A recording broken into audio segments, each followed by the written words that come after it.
Un saludo, iglesia. Es una bendición poder estar ustedes por aquí en la clase número 15, viendo este tema tan maravilloso, tan precioso que es el perdón de Dios hacia nosotros. Es algo que hemos sido bendecidos con ese perdón y es importante que lo entendamos para que podamos realmente vivirlo, disfrutarlo, pero más que todo entender dos cosas que vamos a ver. Primeramente, ¿qué es el perdón de Dios? ¿Qué nos perdonó? Y la segunda es, ¿qué le costó ese perdón? ¿Cuál fue el precio que Él pagó? Y la segunda cosa que tenemos que ver es cuál debe ser nuestra respuesta a ese perdón de Dios. Entonces lo vamos a estar viendo esta semana. Eh, Primeramente, la perspectiva del perdón de Dios y lo que le costó, y la segunda, nuestra respuesta a ese perdón de Dios. Y lo esencial es que si no entendemos lo que Dios hizo para perdonarnos, es imposible aplicar ese perdón a nuestras vidas correctamente. Ese perdón, el costo, es algo de que nos debe maravillar. Hemos sido comprados con la preciosa sangre de Jesús. No solamente fue sus sufrimientos, pero fue mucho más que eso. Si pensamos en la muerte de Jesús, el precio que pagó, hubo mucho sufrimiento físico, pero ¿qué realmente fue lo que le costó a Jesús? Podemos ver primeramente el sufrimiento físico que pasó.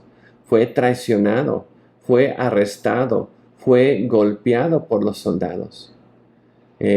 Más que eso, también después fue flagelado, que básicamente es a latigazos, pero el látigo tenía esos pedazos de metal que desgarraban no solamente la espalda, pero su cuerpo. Y se le puso esa corona de espinas, que no era nada más una corona como que iba encima de la cabeza, pero una corona de espinas que penetraron su cabeza y sangró. Y luego tuvo que cargar su cruz y recordamos que fue flagelado y su espalda estaba destruida, estaba molida. Y cargó la cruz por un tiempo hasta que ya no pudo más. Y claro, lo peor de todo fue la crucifixión.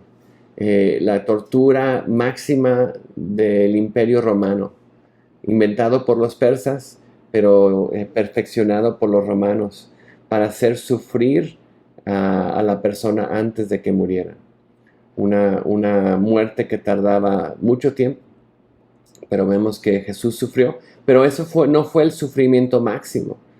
Realmente comparado con lo que realmente sufrió, podríamos decir esto no fue nada.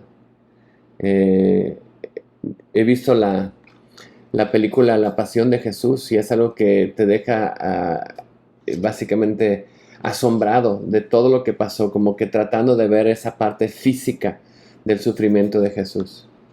Pero si vemos todo eso y lo comparamos con lo que sufrió en su separación o en su carga de los pecados de la humanidad, fue mucho más.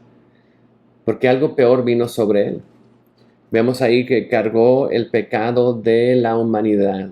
Nos ponemos a pensar todo pecado, desde el principio al fin. Toda cosa terrible que los seres humanos hemos hecho. Y no solo terrible, lo más pequeño. Todo pecado lo cargó sobre él. Y por eso dice la Biblia que fue molido por nuestros pecados, fue aplastado por esa ira de Dios. Dios no se fue fácil con él porque era su hijo. Dios derramó sobre él toda la ira sobre el pago del pecado de la humanidad. Y él pudo, por quien era, pagarlo en su totalidad. Pero fue un gran sufrimiento. Y es algo que vemos. Si nos vamos rápidamente, no lo apunté aquí, pero estaba escuchando hoy en la mañana en el libro de Apocalipsis, algo que me llama la atención, Apocalipsis capítulo 4, y habla de cuando se abren, el capítulo 5, cuando vemos que en el cielo están esperando quién va a poder abrir el libro que está escrito por dentro y por fuera, sellado con 7 sellos. Y Juan está viendo y nadie lo puede abrir, nadie es digno de abrir ese libro. Y dice en el versículo 5, dice: entonces uno de los ancianos me dijo, no llores, mira, el león de la tribu de Judá, la raíz de David, ha vencido para abrir el libro y sus 7 sellos. ¿Y cómo venció? ¿Cómo pasó esa prueba? Dice, vio en los tronos, los ancianos, y ahí estaba en medio un cordero de pie como inmolado. El cordero inmolado, el que había sido el sacrificio perfecto. Y él pudo abrir, él pudo tomar y pagar el precio. Él venció la muerte, venció y pagó el precio por nosotros. Y es algo que necesitamos entender, la grandeza de lo que Cristo hizo por nosotros. Y para entenderlo un poco más, necesitamos entender qué tan grande es nuestro pecado, porque a veces no entendemos qué tan profundo, qué tan grande es nuestro pecado. Y cuando no lo entendemos y no entendemos todo eso, no entendemos la grandeza y la profundidad del sacrificio de Cristo. Entonces tenemos que seguir adelante y ver cuál es nuestro pecado, cuál es nuestra condición, qué es lo que pagó Jesús por nosotros, por todos, toda la humanidad. La profundidad de nuestro pecado lo encontramos en varios lugares, pero vamos a empezar en Efesios capítulo 2, del 1 al 9, y enfocarnos específicamente en el 1 al 3 y el 5. Efesios 2, vamos a ir rápidamente, un pasaje que hemos visto varias veces y igual, si recordamos, esto se conecta con lo que vimos al principio del semestre sobre el amor de Dios, lo que Dios en su amor hizo por nosotros, y que debemos estar arraigados, agarrados del amor de Dios cuando vemos y entendemos la profundidad del pecado y lo que hizo por nosotros. Entonces, recordando esa parte, Efesios capítulo 2, dice: y Él os dio vida a vosotros que estabais muertos en vuestros pecados, delitos y pecados, en los cuales anduviste en otro tiempo según la corriente de este siglo, conforme al príncipe de la potestad del aire, el espíritu que ahora opera en los hijos de desobediencia. Éramos hijos desobedientes, muertos en nuestros delitos y pecados, siguiendo el curso de Satanás, que es el príncipe de la potestad del aire, siendo conformados, dice, conformados a él. Y dice, en los cuales también todos nosotros, ahí Pablo se incluye, en otro tiempo vivíamos en las pasiones de nuestra carne, nuestras propias pasiones, satisfaciendo los deseos de la carne y de la mente. Éramos por naturaleza hijos de ira, lo mismo que los demás. Y vemos que estábamos todos muertos en pecados, separados de Dios, siguiendo nuestro propio camino, muertos. Y vemos Dios que es rico en misericordia. Por causa de su gran amor es en los que vimos en el amor de Dios, esa clase tan maravillosa. Dice, aun cuando estábamos muertos en nuestros delitos, nos dio vida juntamente con Cristo. Por gracia son salvos. Y no solamente nos dio vida, nos resucitó, nos sentó en lugares celestiales en Cristo Jesús, para mostrar su gran amor, para mostrar su poder en los siglos venideros, la sobreabundante riqueza de su gracia, por su bondad para con nosotros en Cristo Jesús. Y repite, por gracia han sido salvos, por medio de la fe, no de nosotros, no nada de nosotros, no por obras para que nadie se gloríe. Entonces vemos esa profundidad. Y algo interesante, Pablo mismo se incluye, todos fuimos parte de esto, todos estábamos muertos en pecados. En varios lugares Pablo se incluye y dice, yo era pecador como todos los demás. Lo vemos aquí, lo vemos en 1 Timoteo 1:15. Dice, palabra fiel y digna de ser recibida por todos. Cristo Jesús vino al mundo para salvar a los pecadores, del cual yo soy el primero. Y Pablo dice, yo soy el primero de los pecadores. Pero vemos, no solamente nos salvó, nos levantó, nos hizo ir a lugares celestiales para proclamar su gracia, la grandeza de su gracia. Y vemos que su perdón no solamente nos da vida, pero nos da una vida abundante, nos da una vida, un lugar con Él en el cielo. Somos parte de la familia de Dios, somos adoptados. Nos trajo tantas cosas a nuestra vida. No solamente es te perdono, es te perdono, te adopto, te levanto, te limpio, te santifico, te preparo para presentarte delante de Dios puro y sin mancha. Es lo que Dios quiere hacer en nuestra vida. Y tenemos que reconocer ese gran perdón que tuvo por nosotros. Porque no es porque éramos buenos, no es porque teníamos algo para ofrecer. Como vemos aquí en Romanos 5, del 6 a 10, y vamos al versículo ahí enfoque.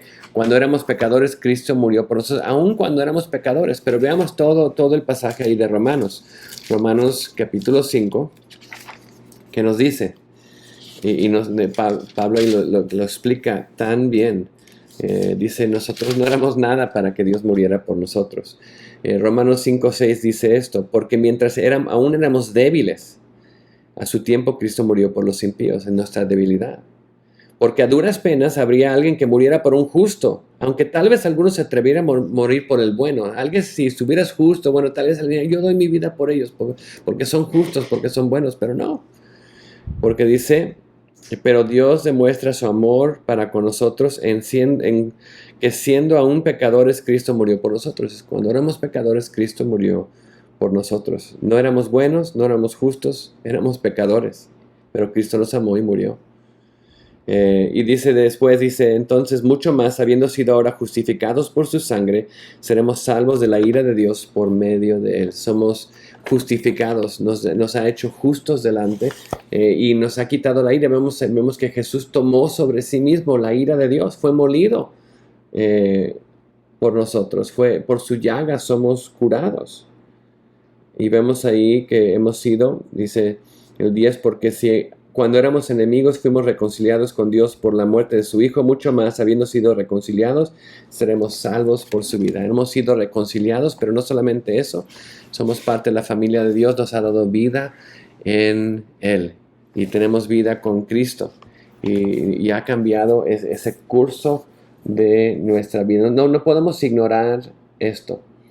Y cuando pensamos en todo el pecado de nuestra vida, tal vez digamos, ay, yo no soy tan gran pecador, no mato, no soy adúltero, pero vemos que es tanto más. El pecado no solamente es una acción, el pecado también es las cosas que no hacemos o las cosas que muchas veces pensamos.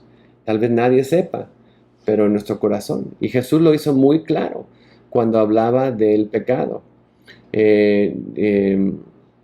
Dice, no podemos ignorar el pecado, no solo es acción, pero inacción. Pecado cometido o pecado de omisión, cosa que debemos estar haciendo, pero no lo estamos haciendo. También es pecado.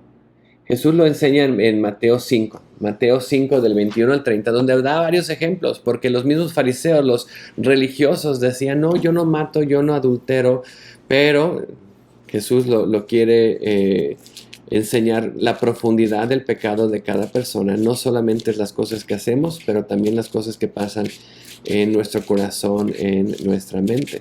Veamos ahí Mateo capítulo 5, que viene aquí durante el Sermón del Monte. Mateo 5:21 dice así, habéis oído que se os dijo a los antepasados, no matarás, y cualquiera que cometa homicidio será culpable ante la corte. Entonces, no maten, no hagas homicidio. Bueno, eso ya lo conocemos. Pero yo os digo, Jesús les dice que todo aquel que esté enojado con su hermano será culpable ante la corte. Entonces, ¿cuántos de nosotros nos hemos enojado con nuestro hermano, con nuestra hermana, con alguien más? Culpables. Ese enojo, aunque no hicimos nada, aunque no matamos, no cometimos homicidio, somos culpables. Y dice, cualquiera que diga raca a su hermano, que básicamente es insensato, inútil. Bueno, ¿cuántos les hemos dicho insensato, inútil? Algo que dice, no, ni palabra mala, no, nada más, no vales nada. A su hermano será culpable delante de la Corte Suprema. Y cualquiera que diga idiota será reo del infierno del fuego. ¡Wow! ¿Y cuántos de nosotros no hemos hecho eso? Dice, eso también es pecado. Y eso también tiene un precio. Y Jesús pagó ese precio. Pero quitémoslos nada más de aquí, pero aún más, sigamos adelante, versículo 27.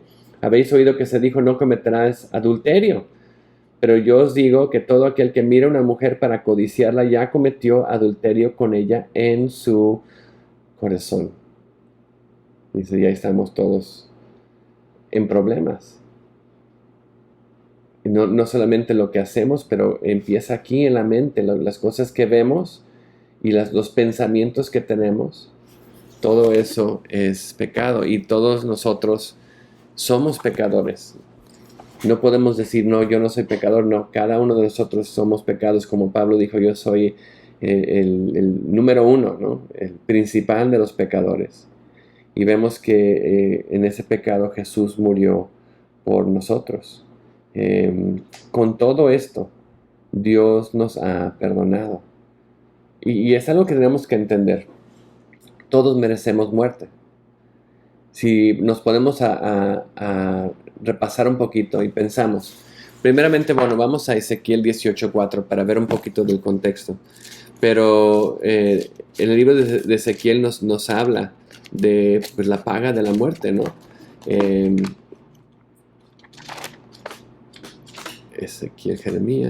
Ezequiel 18. Y hablando de nuestra alma, el alma que peca, dice Ezequiel 18:4, dice, he aquí, todas las almas son mías. Entonces todas las almas, todos nosotros somos de Dios. Y tanto el alma del Padre como el alma del Hijo. Entonces, generación a generación. Dice, el alma que peque, esa morirá. Entonces, cada alma que es pecadora va a morir. Y nos recuerda el pecado inicial, Adán y Eva, jardín de Edén. No comas de ese árbol del bien y el mal. Cuando comas del árbol, del fruto de ese árbol, morirás. Y tal vez decimos, pues no murieron. Pero bueno, dentro de ellos murió, estaban muertos en pecado. Tú, como vimos ahí en el libro de Efesios, todos estamos muertos en nuestro pecado. Murieron. Su relación con Dios murió. Entonces, esa primera muerte, vamos a hacer esa separación de Dios, empezó. Y no solamente murieron en su relación con Dios, también vemos que su cuerpo físico empieza a decaer. Ahora ellos vivieron muchos años, pero lo vemos ya que nuestra vida tiene un principio y un fin. Hay una muerte física también involucrada. Pero lo que nos debemos entender y algo tan importante es que también hay una muerte segunda. Y esa muerte segunda la vemos en el libro de Apocalipsis. Esa muerte que nos va a afectar a cada uno de nosotros si no hemos recibido el perdón, el regalo de Dios, de vida. Vamos a Apocalipsis capítulo 20 y vamos a esa muerte segunda. Apocalipsis 20, versículo 6 dice esto. Bienaventurado y santo es el que tiene parte en la primera resurrección. La muerte segunda no tiene poder sobre estos, sino que serán sacerdotes de Dios y de Cristo y reinarán con Él por 1000 años. Entonces, ¿cómo no tiene esta muerte segunda poder? Si han sido resucitados, si han sido dados vidas en Jesús. ¿Y cómo tenemos vida en Jesús? Jesús murió por nosotros, nos dio el regalo de vida. Tenemos que aceptar ese regalo de vida. Tenemos que ser adoptados a la familia de Dios, ser restaurados a esa vida, a esa relación con Dios otra vez. Entonces, si hemos sido resucitados, esa segunda muerte no tiene poder sobre nosotros. ¿Y cuál es esa segunda muerte? Bueno, sigamos leyendo versículo 14. Dice, la muerte y el Hades fueron arrojadas al lago de fuego. Esta es la muerte segunda, el lago de fuego.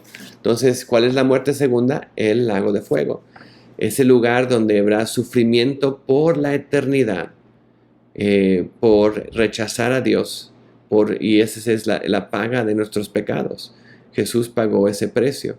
Y si no lo aceptamos, si no aceptamos ese perdón, si no aceptamos que somos pecadores, este es nuestro destino, esa muerte segunda el lago de fuego por la eternidad. Entonces vemos la profundidad y el impacto de nuestro pecado. Y no solamente eso, de lo que Cristo hizo por nosotros. Nos salvó de esa muerte segunda, nos salvó de nuestro pecado, nos ha dado vida cuando estábamos muertos en nuestra relación con Dios espiritualmente. Nos ha dado vida y ahora somos parte de la familia de Dios. Entonces, reconocer el qué tan maravilloso es ese perdón de Dios.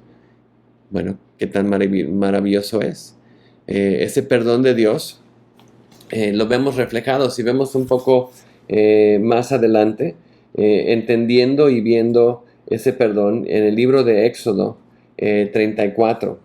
Éxodo 34 del 5 al 7. Y vemos ahí lo que pasa cuando Moisés tiene ese tiempo para ir delante, para verla, estar en la presencia del Señor.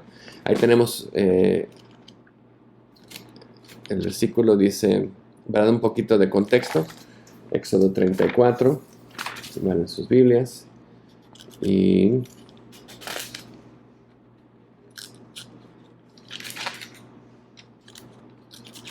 ok.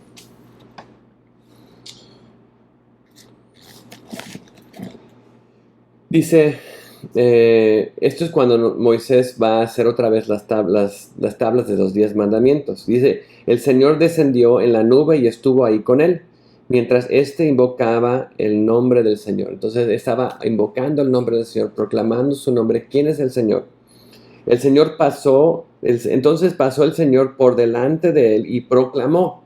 Entonces, ¿cómo dijo Dios quién era él? Y lo vemos aquí. El Señor, Dios misericordioso y clemente, lento para la ira y grande en misericordia y verdad. Es misericordioso por 1000 generaciones. Perdona la maldad, la rebelión y el pecado, pero de ningún modo declara inocente al malvado.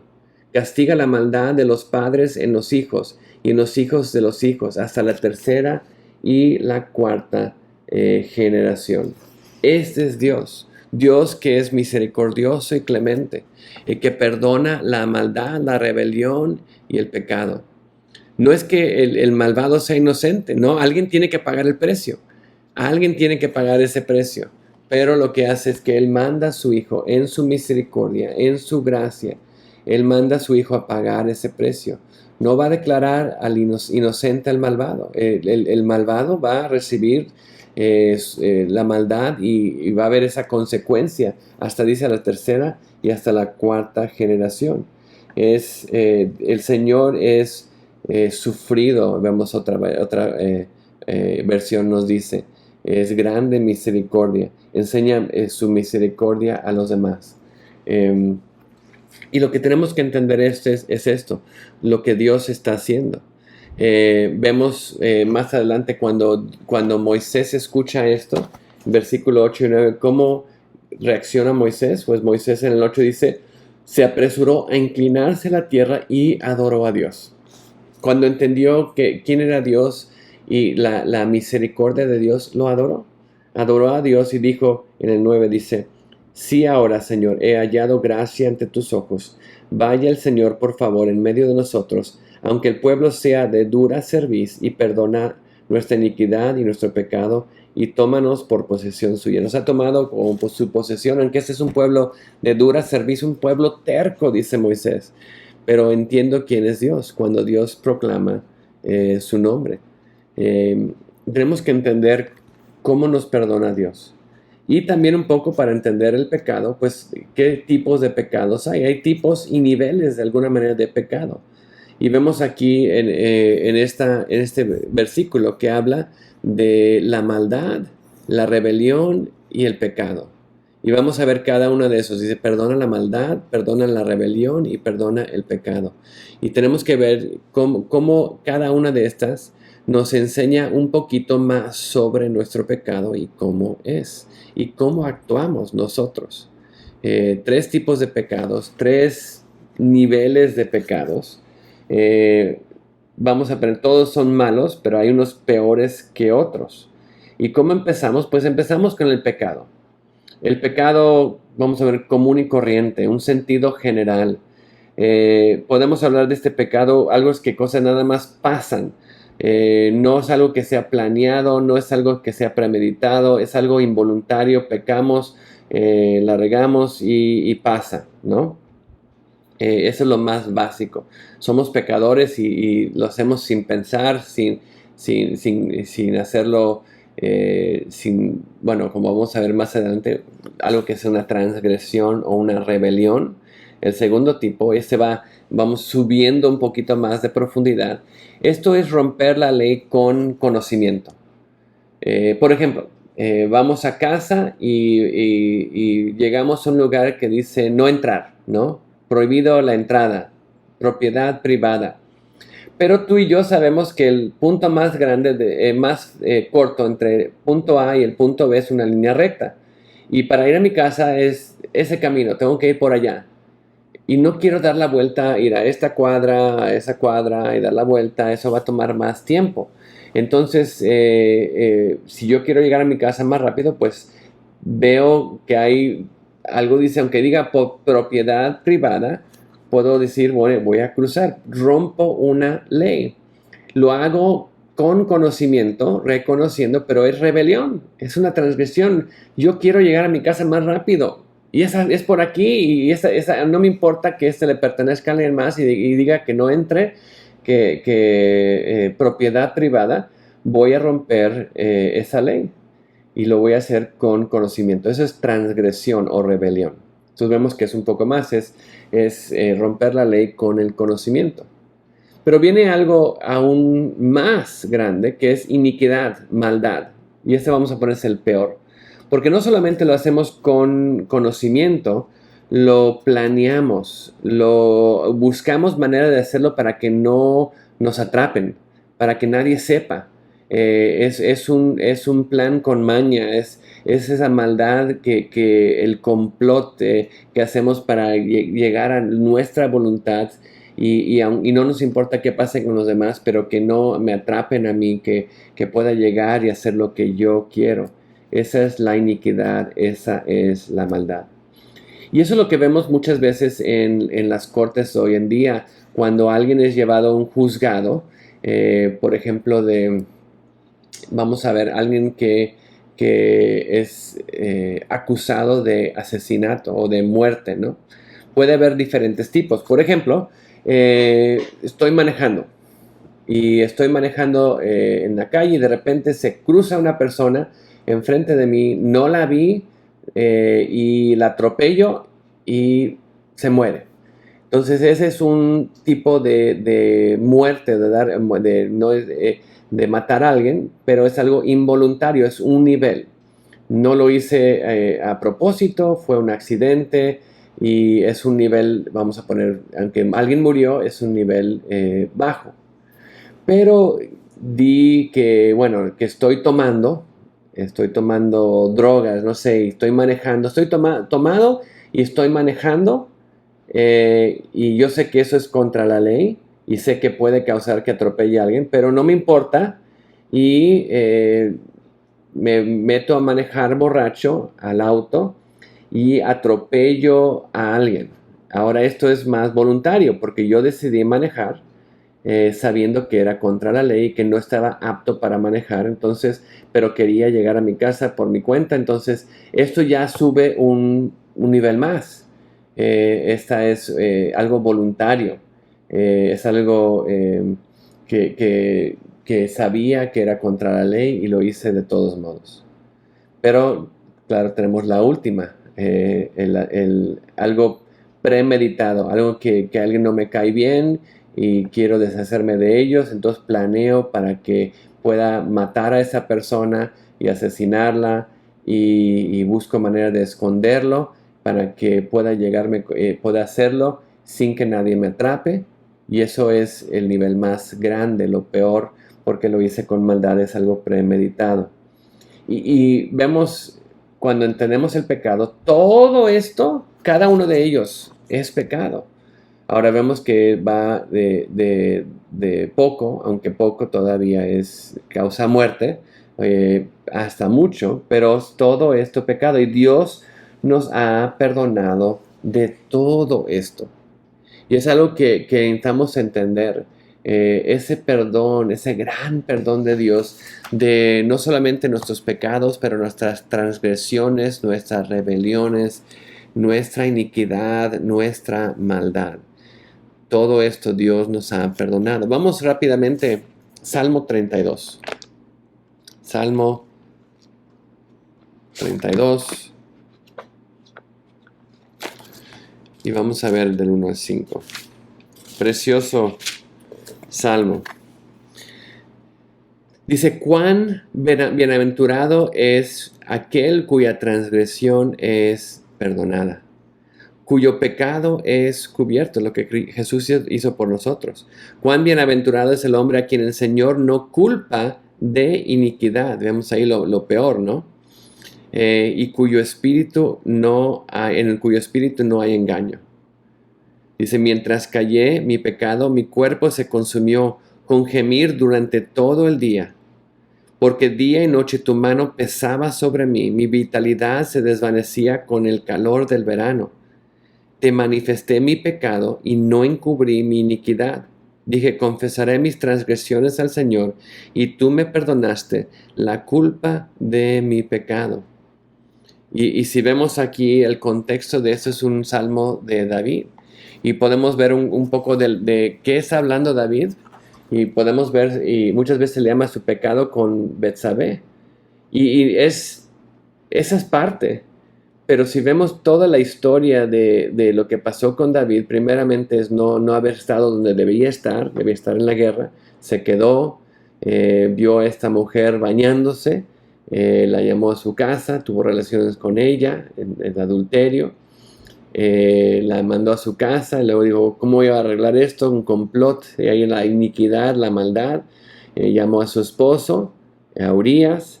Al llamar a su esposo lo trata de emborrachar para que regrese a su casa, tenga relaciones con su esposa porque está embarazada. Bueno, faltó esa parte. Y no, porque los otros soldados no están ahí en casa. ¿Cómo puede hacerle esto a los otros soldados? Entonces no entra. Y finalmente David dice, pues no hay de otra. Entonces escribe una carta a Joab, el general. Dice, mira, cuando esté la pelea más fuerte, manda a Urías hacia la pared. Y cuando se ponga más fuerte, háganse para atrás para que Urías muera. Y dicho y hecho, Urías muere en la batalla. Pero no es la flecha, no es la piedra, no es lo que le mató en la batalla. David fue el que dio la orden de la muerte de Urías. Asesinato, homicidio. Y luego lo encubrió, aunque había muchas personas que sabían lo que había pasado. Toda la gente de la corte que sabían lo de Betsabé, que había venido, que había salido, que vino Urías. Mucha gente sabía. Joab sabía. Pero trató de encubrirlo, de taparlo. Y vemos esa parte. El pecado de David. Pero ¿qué es lo que dice David aquí? Dice, te confesé mis transgresiones al Señor y tú perdonaste la culpa de mi pecado. El Señor perdonó a David. Lo perdonó de su pecado. Y algo también, no lo vi acá, pero sí, si vemos en el Salmo 32, vemos lo que hace el pecado. Dice el 3, dice, mientras callé de mi pecado, mi cuerpo se consumió con gemir durante todo el día, porque día y noche tu mano pesaba contra mí. Mi vitalidad se desvanecía con el calor del verano. Entonces veíamos toda la culpa del pecado, Dios trayéndolo a su mente. Y vemos ahí una palabra que a veces no sé si sabían qué significa, pero la palabra Sela, en mi Biblia está aquí a la mano derecha. Sela significa pausa, significa medita, piensa en lo que acabas de leer. Porque el salmo son cantos, es como una pausa. A veces tenemos en los cantos tenemos un verso y luego tenemos un verso nada más es música, como que pensando en lo que escuchamos y entramos otra vez como un puente, entramos otra vez al siguiente verso. Pero piensa lo que acaba de pasar, piensa lo que acabas de leer. Y en esa pausa es lo que Dios quiere que meditemos y veamos lo que nos hace el pecado. Y luego vemos, claro, en el 5 que se manifiesta el pecado no encubre su iniquidad y Dios le perdona. Otra vez vemos Sela, piensa en ese perdón de Dios y lo que Dios ha hecho por ti. Dios no nos deja que nos salgamos con las nuestras en el pecado.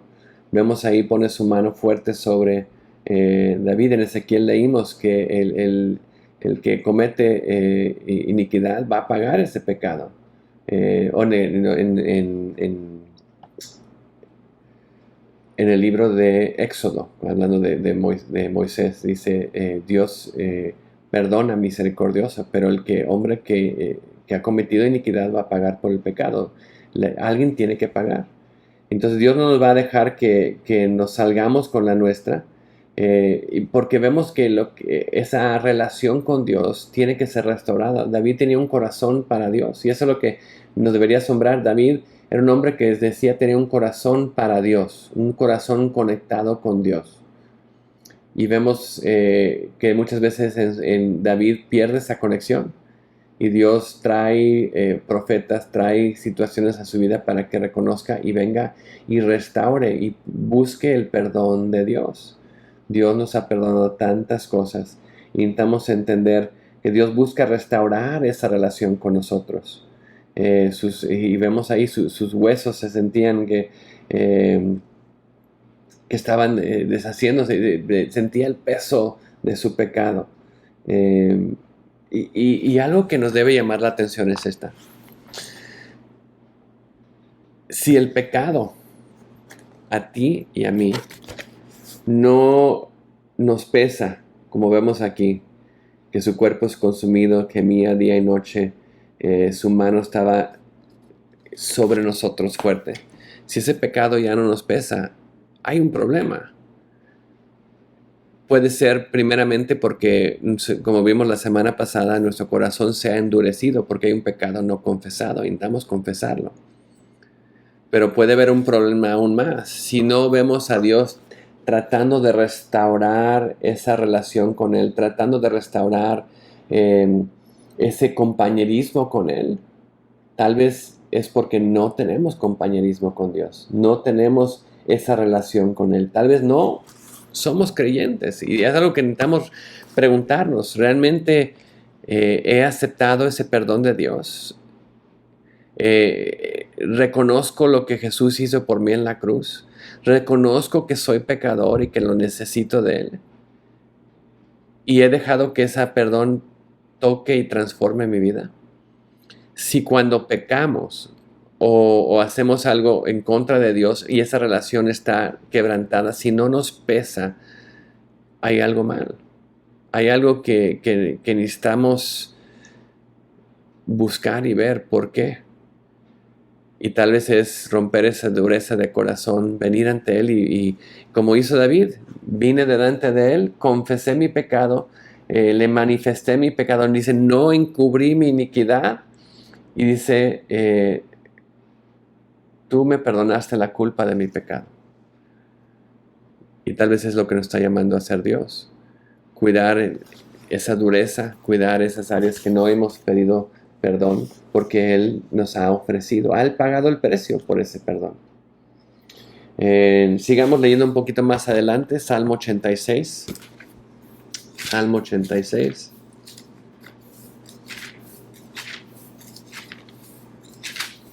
Versículo 5.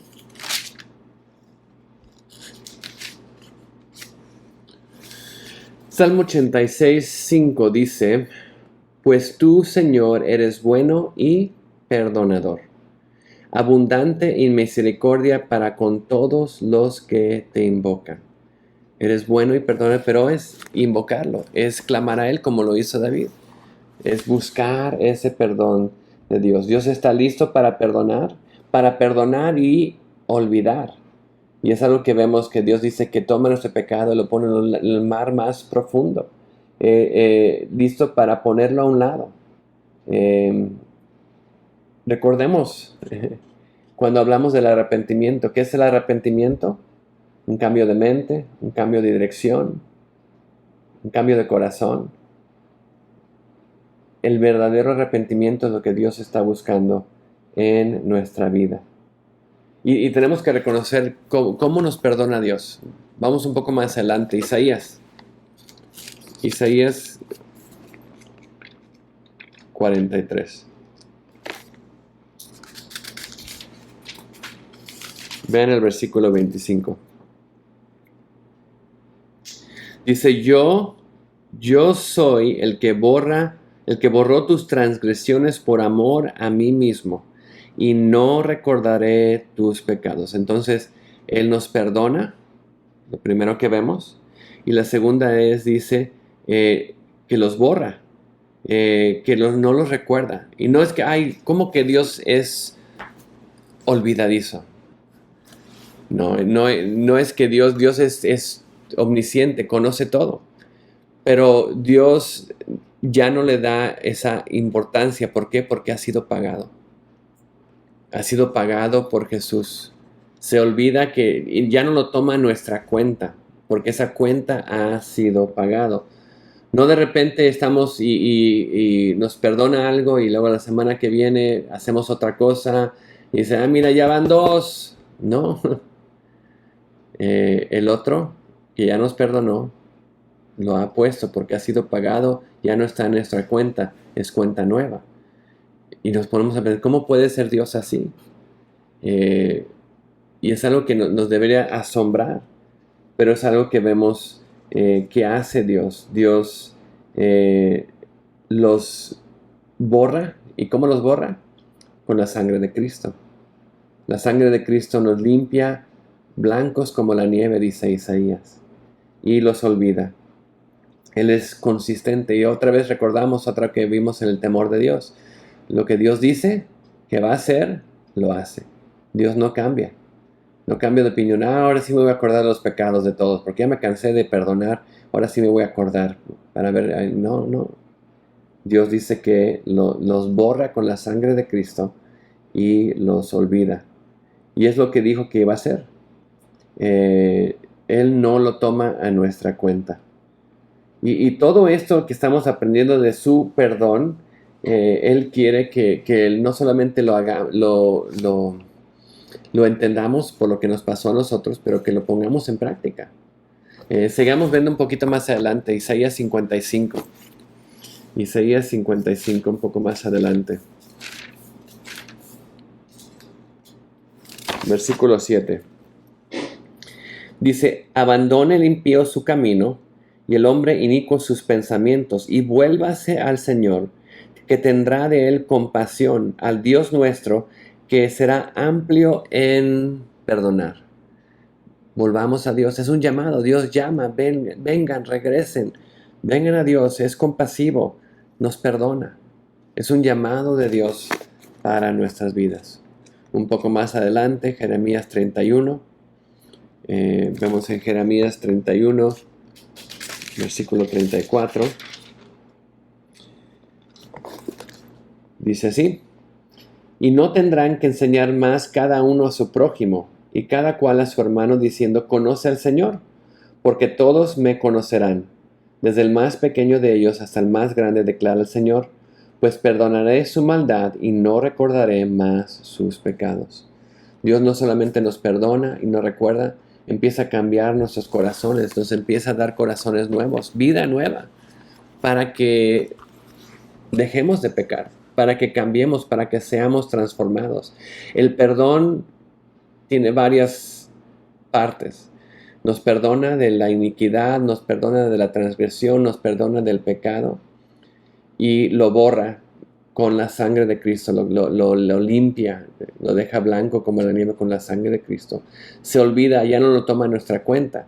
Pero también lo vemos con ese perdón, nos ha traído también una relación con Él, con su Hijo. Y en esa relación empieza a transformarnos para que seamos diferentes, para que ya dejemos de pecar. Por eso nuestra respuesta al perdón de Dios es qué pasa después de que somos perdonados, qué debemos hacer con ese perdón.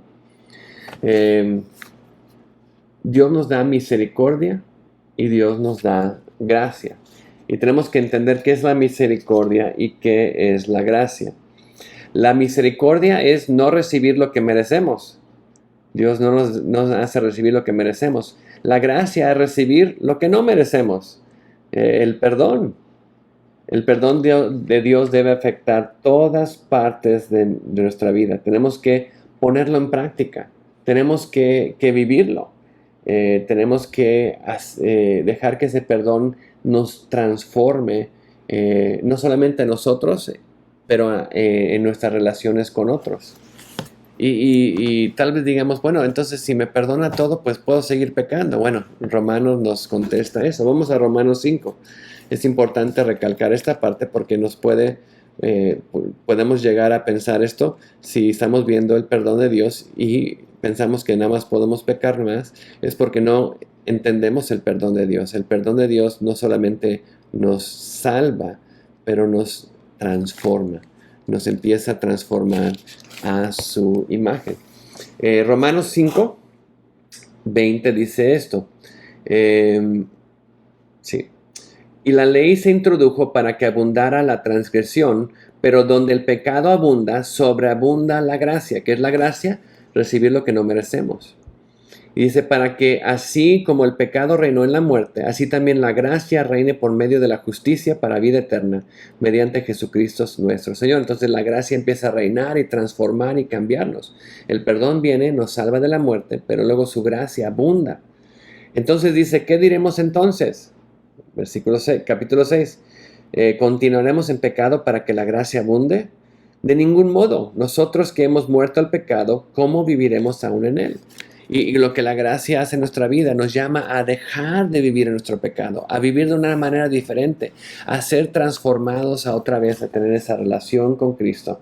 Ese pecado no solo me afecta, sino que empieza a cambiar y transformar para que pueda vivir de una manera que complazca a mi Señor. Una manera para enseñar mi agradecimiento, pero también una manera que la gracia está actuando en nosotros y transformándonos.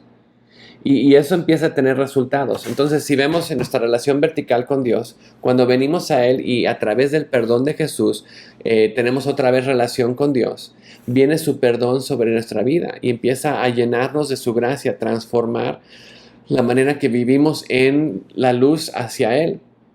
Entonces ya no queremos vivir en nuestro pecado. Este mundo, ya no estamos conformados a este mundo, pero somos conformados a Cristo. Y esa gracia nos empieza a formar más como Él.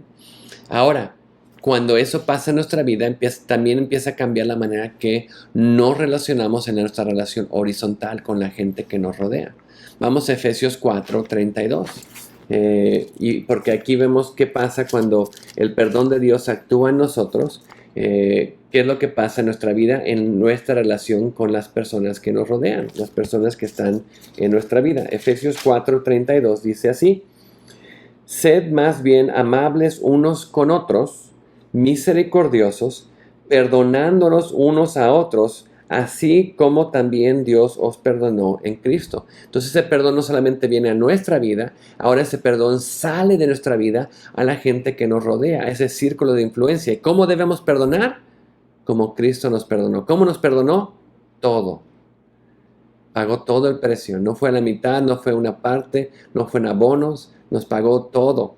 Y ese perdón empezó a transformar nuestra relación con Él. Tenemos que entender ese perdón de Dios. Y es algo que tenemos que entender, la importancia del perdón.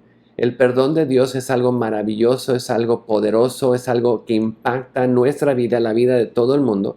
Entonces es algo tan valioso. Entonces, ¿cómo debemos tratar ese perdón de Dios? Bueno, vamos a Mateo 6. Es importante ver esta advertencia sobre el perdón de Dios y cómo Dios quiere que ese perdón se manifieste en nuestra vida y en la vida de la gente que nos rodea. Mateo 6, 14. Y recuerden, todos estos versículos, lo que Dios dice, Dios lo cumple, Dios lo hace. Entonces, ese no aplica para ahorita, Dios hace lo que dice.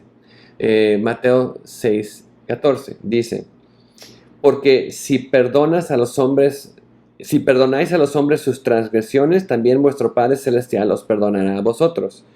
Pero si no perdonáis a los hombres, tampoco vuestro Padre perdonará vuestras transgresiones. ¿Cómo? Si Dios me perdonó a mí, yo debo perdonar a otros. Entonces, si perdono a otros, lo estoy perdonando como Dios me perdonó. Básicamente estoy tomando el perdón de Dios a mi vida y se lo estoy dando a otros. Si no se lo estoy dando a otros, significa que ese perdón de Dios no está fluyendo a mi vida. No estoy dejando que ese perdón cumpla su propósito. Estoy diciendo, ay Dios, gracias porque soy salvo. Pero realmente no hemos dejado que el perdón de Dios empiece a transformar y su gracia nos llene y tenga esa obra en nuestra vida. Y por eso otra vez, si el pecado no nos afecta, si no vemos esa necesidad de perdonar a otros como Dios nos perdonó, tenemos que preguntarnos qué está pasando en nuestra vida. ¿Cómo estamos realmente dejando que el perdón de Dios actúe en nosotros? ¿Y realmente hemos sido perdonados por Dios? ¿Realmente hemos aceptado ese perdón de Dios? Porque el perdón no solamente es gracias que me perdonaste, es ahora darte gloria, darte tu lugar y darte ese trabajo de transformación que quieres hacer en mi vida. Es algo impactante y es una consecuencia si no lo estamos dando a otras personas. Nos debe llamar la atención, porque le llama la atención a Dios. Sigamos viendo. ¿Por qué es ese perdón tan importante? Vamos a Marcos 11. Marcos capítulo 11. Versículo 25 al 26 dice, y cuando estéis orando, perdonad si tienes algo contra alguien, para que también vuestro Padre que está en los cielos os perdone vuestras transgresiones. Pero si vosotros no perdonáis, tampoco vuestro Padre que está en los cielos perdonará vuestras transgresiones. Entonces, si estamos orando, otra vez en relación con estamos orando a Dios y no estamos perdonando a nuestro hermano, esa comunicación con Dios está bloqueada. El no perdonar afecta nuestra comunicación. ¿Por qué? Porque el perdón de Dios es tan grande, tan valioso, tan impactante, que Dios quiere que su perdón fluya a través de nosotros a la vida de los demás. Nosotros somos ese canal de bendición para traer el amor de Dios, el perdón de Dios, la misericordia de Dios, esa compasión de Dios a la vida de las personas. Entonces, si no estamos perdonando, es que no hemos dejado que el perdón de Dios empiece a afectar nuestra vida y empiece a transformar nuestra vida. Y algo está mal. Y tenemos que cuidar y que ver qué está bloqueando ese perdón, porque tal vez mi comunicación con Dios está siendo bloqueada. No tengo esa relación como debe estar, porque Dios quiere que siga en sus pasos, que siga su ejemplo. Todo lo que hemos visto, esas cualidades de Jesús las últimas semanas, son cosas que Jesús quiere en nuestra vida. No solamente, eso lo hizo Jesús y ya. No, Jesús quiere que sigamos en sus pasos, que lo imitemos a Él, que dejemos que esa vida que nos ha dado, que fluya en nosotros y nos transforme para que seamos más como Él y vivamos más y sigamos sus pasos. Vemos un poco más. Lucas 17. Lucas 17. Y esto es algo que nos debería realmente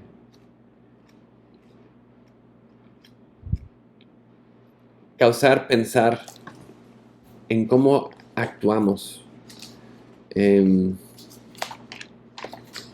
Lucas 17, vemos los discípulos están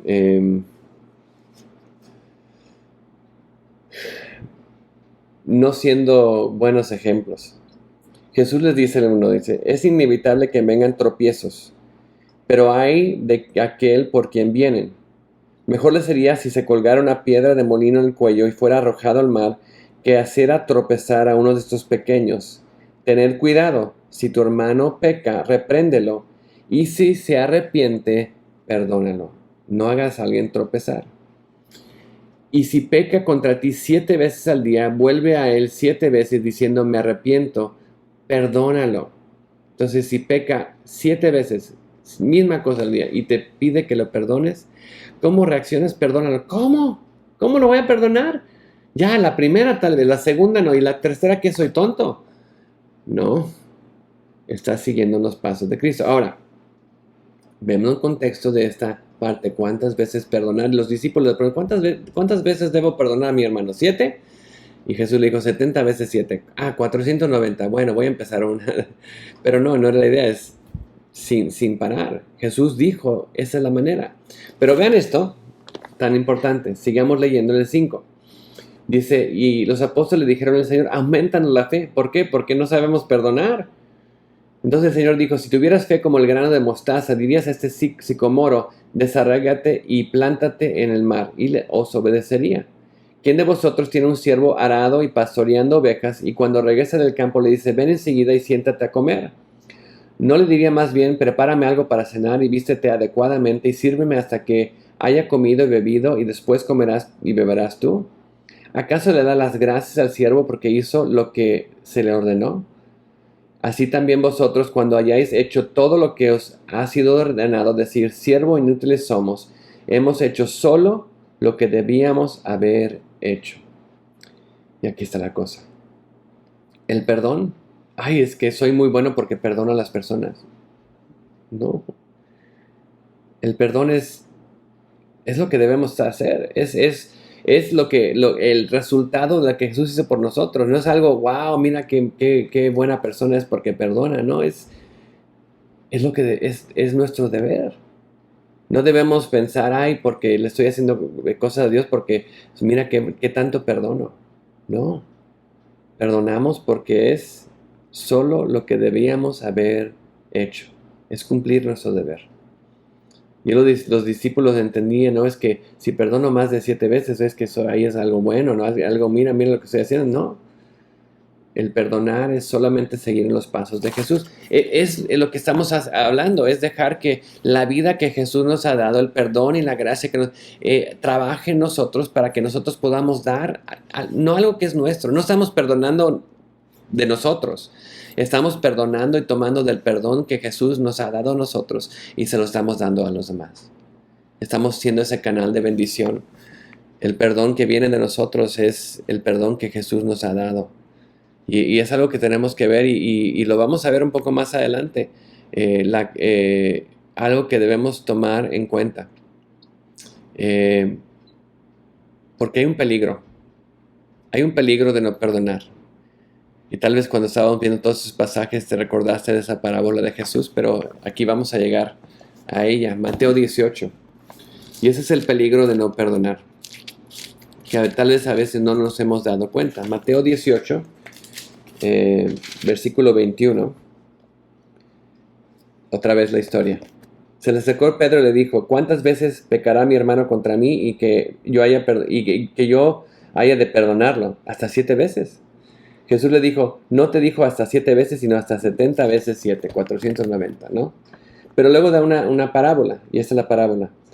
Por eso el reino de los cielos puede compararse al cierto rey que quiso ajustar cuentas con sus siervos. Y al comenzar de ajustarle, le fue presentado uno que le debía 10,000 talentos, que era una millonada que le debía. Pero no teniendo con qué pagar, su señor ordenó que lo vendieran junto con su mujer e hijos y todo lo que poseía y que le pagara su deuda. Entonces el siervo cayó postrado delante de él diciendo, ten paciencia conmigo, todo te lo pagaré, ten misericordia, te lo voy a pagar. Y vemos que el Señor tuvo compasión de él. Entonces dijo, tu deuda es perdonada. Toda esa deuda tan grande, vemos un talento es 21.6 kilos de plata, 21 kilos de plata. Y fueron ahí no solamente un talento, vemos que le debía 10,000 talentos, un montón de dinero, una millonada. Y se lo perdonó todo. Ahora, ¿cómo respondió el rey? Tuvo misericordia. ¿Cómo respondió el siervo?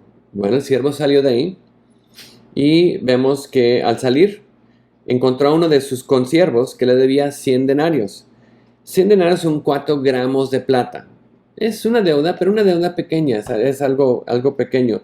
Echándole mano le ahogaba diciendo, paga lo que debes. El consiervo cayendo a sus pies le suplicaba, ten paciencia conmigo y te pagaré. Lo mismo que él le había dicho al rey. Sin embargo, él no quiso, sino se fue y lo echó en la cárcel hasta que pagara lo que le debía. El que le fue perdonado mucho, no perdonó. ¿Cuál es la consecuencia? Así que cuando vieron sus consiervos lo que había pasado, se lo entristecieron muchos, fueron y se lo contaron a su señor. Todo lo que había sucedido. Y vamos al resultado final. Llamándole su señor le dijo, siervo malvado, te perdoné toda aquella deuda porque me suplicaste. ¿No deberías tú también haber compadecido de tu consiervo, así como yo me compadecí de ti? Y enfurecido su señor, lo entregó a los verdugos hasta que pagara todo lo que le debía. Así también mi Padre Celestial hará con vosotros, si no perdonáis de corazón cada uno a su hermano. ¿Cuál es el resultado final? ¿Qué nos debería llamar la atención? El versículo 35 no es parábola. El versículo 35 es como que después de la parábola, deja la parábola y dice, así también mi Padre Celestial hará con vosotros. Dice, eso va a pasar con ustedes si no perdonan. Y eso es lo que tenemos que tener en mente. Así mi Padre Celestial hará con ustedes si no perdonan de corazón a sus hermanos. ¿Cómo va a ser? Pues vimos ahí que los va a entregar al verdugo hasta que paguen todo lo que debían. Y la idea es que los torturaran. En otra versión dice, los torturaran hasta que pagara toda la deuda.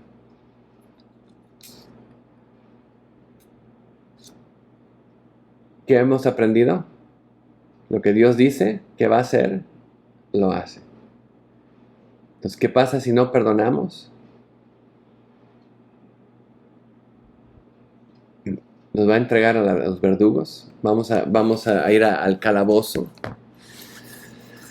No, pero ¿qué es lo que pasa muchas veces? Y lo he visto en la vida de las personas. Personas que dicen que han recibido de Cristo el perdón de pecados, que son cristianos. Pero en su corazón no han aprendido a perdonar. Y que los ves en su vida, están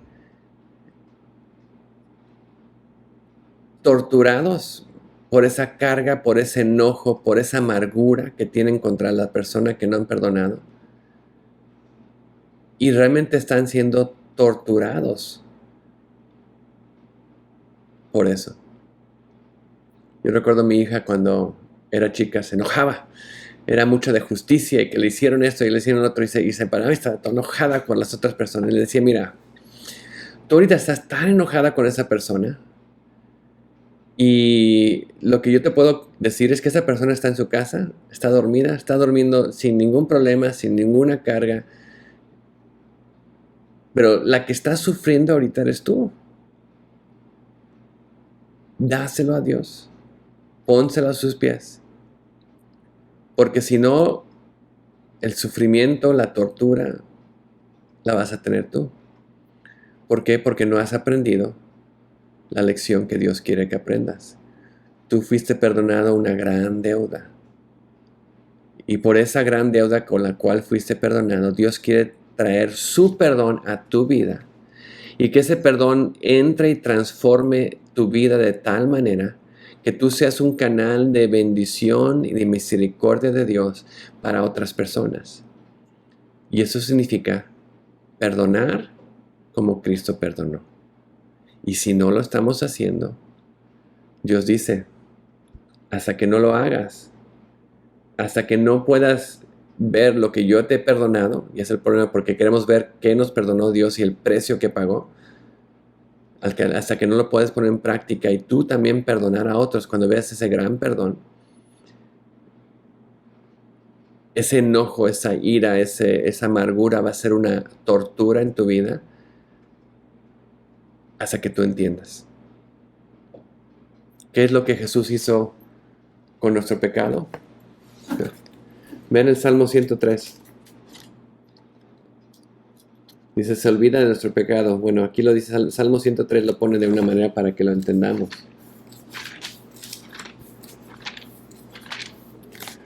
Salmo 103, 12. Dice, como está de lejos el oriente del occidente, Así alejó de nosotros nuestras transgresiones. Ahora, si fuera norte-sur, si vas al norte de la tierra, algún tiempo vas a dar la vuelta y vas a empezar a ir al sur. Pero ¿qué pasa si vas al oriente o al occidente?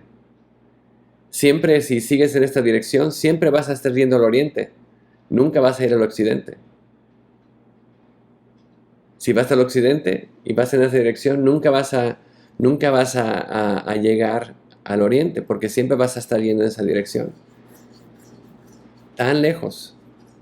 Básicamente lo quitó ese precio, esa paga, esa deuda de nuestra vida porque ha sido pagada en su totalidad por Jesús. Y tenemos que entender eso.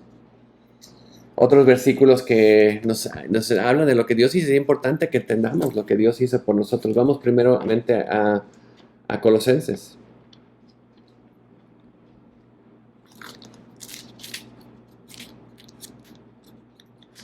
Colosenses 2, 13 y 14. Y cuando estabas muertos en vuestros delitos y en la incircuncisión de vuestra carne, os dio vida juntamente con Él, habiéndonos perdonado todos los delitos, habiendo cancelado el documento de deuda que consistía en decretos contra nosotros y que nos era adverso, y lo ha quitado del medio, clavándolo ¿dónde? En la cruz. Hebreos 12, versículo 15. Dice, mirad bien de que nadie deje de alcanzar la gracia de Dios, y que ninguna raíz de amargura brotando cause dificultades y por ella muchos sean contaminados. ¿Qué pasa cuando no hay perdón? Brota esa raíz de amargura, ¿y qué pasa? Muchos son contaminados por esa raíz de amargura. Finalmente, Hebreos 10, y este es el que nos debe llamar más la atención.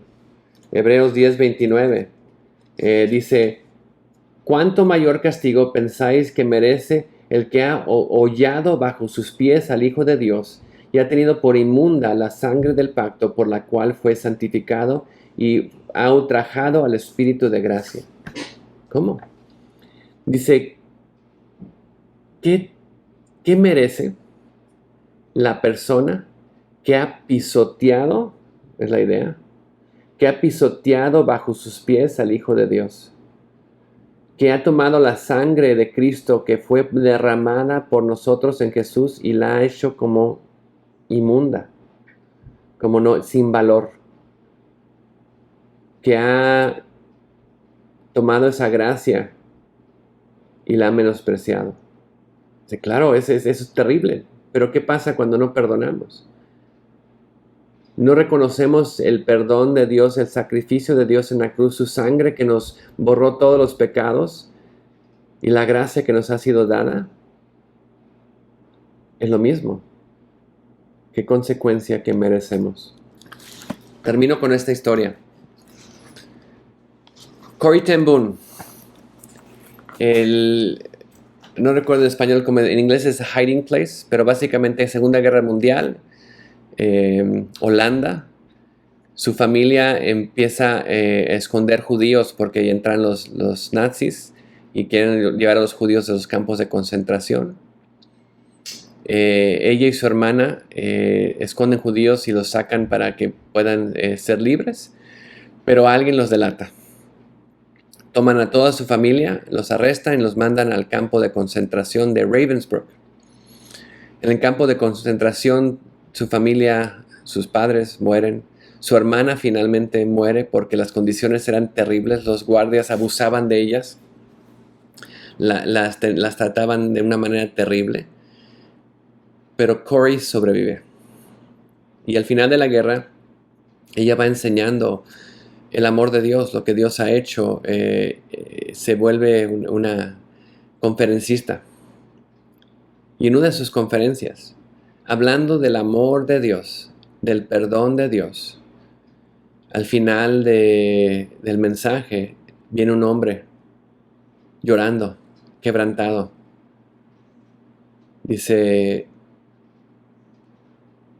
le di mi vida a Cristo y le pedí que me ayudara a pedir perdón. Dice, yo fui uno de los guardias en Ravensbrück. Y Corey lo reconoció. Habían pasado años. ¿Y cómo reaccionó ella?